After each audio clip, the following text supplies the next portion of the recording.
بالله من الشيطان الرجيم بسم الله الرحمن الرحيم يا أيها الذين آمنوا لا تتخذوا اليهود والنصارى أولياء وقال تعالى لا يتخذ المؤمنون الكافرين أولياء من دون المؤمنين وقال رسول الله صلى الله عليه وسلم تركت فيكم أمر كتاب الله وسنة رسوله إلى آخر الحديث أو كما قال عليه الصلاة والسلام سبحانك لا علم لنا إلا ما علمتنا إنك أنت العليم الحكيم আলহামদুলিল্লাহ আল কাসিম সাহিত্য কাফেলা কর্তৃক আয়োজিত সাপ্তাহিক বক্তৃতা সেমিনারের সম্মানিত সভাপতি ডিগ্রি বিচারক এবং আমার সামনে উপবিষ্ট বাংলার দূর দূরান্ত থেকে আগত একজন এলেম পিপাসিত তলেবুল ইলম ভাইরা, আপনাদের সকলকে জানাই আন্তরিক শুভেচ্ছা ও মোবারকবাদ।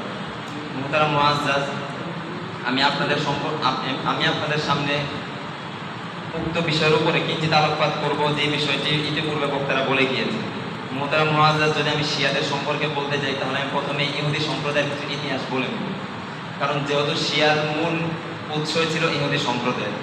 মুহতারাম, ইহুদিরা তো ওই জাতি যারা বিভিন্ন যুগের বিভিন্ন নবীদেরকে শুধুমাত্র অন্যায়ভাবে তাদেরকে হকের পথে দাওয়াত দেওয়ার কারণে এবং তাদের জীবন চলার পথে গলার কাটা হয়ে দাঁড়ানোর কারণে তারা বিভিন্ন নবীদেরকে বিভিন্নভাবে হত্যা করেছে।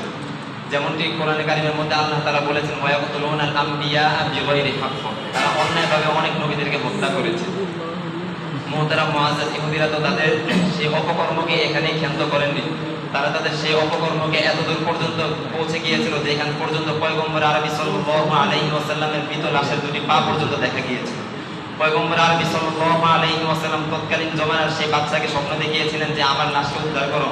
মুহতারাম মুআজ্জাজ, ইহুদিরা তো সেই দুর্দর্শ জাতি যারা বিভিন্ন যুগে নবীদেরকে হত্যা করার পর পয়গম্বর আরবি সাল্লাল্লাহু আলাইহি ওয়াসাল্লামের লাশ চুরি করা পর্যন্ত এত বড় অপকর্ম তারা তাদের মাধ্যমে দেখিয়েছিল। মুহতারাম মুআজ্জাজ, সেই ইহুদির বংশের মধ্য থেকে এক ইহুদি ছিল আব্দুল্লাহ ইবনে সাবা, যে বিভিন্নভাবে চক্রান্ত করতেছিল যে কিভাবে মুসলমানদের মধ্যে ফাটল সৃষ্টি করা যায়, কিন্তু সে তার এই ফাটল সৃষ্টির কোনো উপায় না পেয়ে এক পর্যায়ে সে দেখলো ইহুদিরা এমনি সূক্ষ্ম মেধার অধিকারী হয়।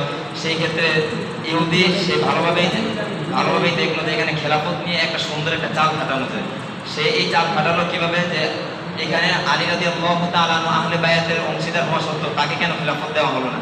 মুহতারাম মুআজ্জাজ, শুরুতে একটা কথা জেনে নেই, ইহুদি কিন্তু এত চরম দুর্দর্শ জাতি তারা, এখানে যদি নবী করিম সাল্লাল্লাহু আলাইহি ওয়াসাল্লাম আলী রাদিয়াল্লাহু তাআলাকে খেলাফত দিয়ে যেতেন, তারপরেও তারা এই কুচ্ছা রটাতো যে পয়গম্বর আরবি সাল্লাল্লাহু আলাইহি ওয়াসাল্লাম রাজতন্ত্র পৃথিবীর বুকে কায়েম করে গিয়েছে। কিভাবে, যে নবী সাল্লাল্লাহু আলাইহি ওয়াসাল্লাম যখন দুনিয়ার বুক থেকে চলে যান তখন তিনি তার পরিবারের মধ্য থেকে আমির নিযুক্ত করেছিলেন, এটা ছিল তাদের বড় চাপ। কিন্তু মুহতারাম মুআজ্জাজ, পয়গম্বর আরবি সাল্লাল্লাহু আলাইহি ওয়াসাল্লামের মৃত্যুর